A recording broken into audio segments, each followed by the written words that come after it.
సియా hi అందరికి, నేను స్వరూప. మా అపార్ట్మెంట్లో మంచి సెలబ్రేషన్స్ జరుగుతున్నాయి.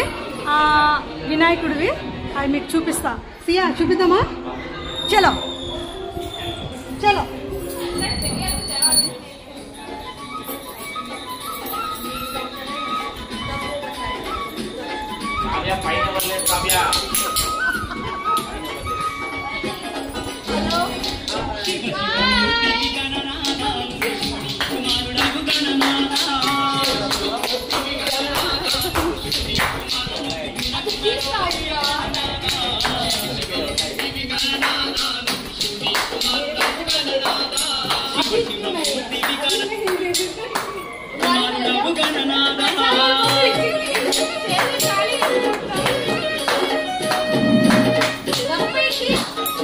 మా వినాయకుడు ఎంతో బాగున్నారా?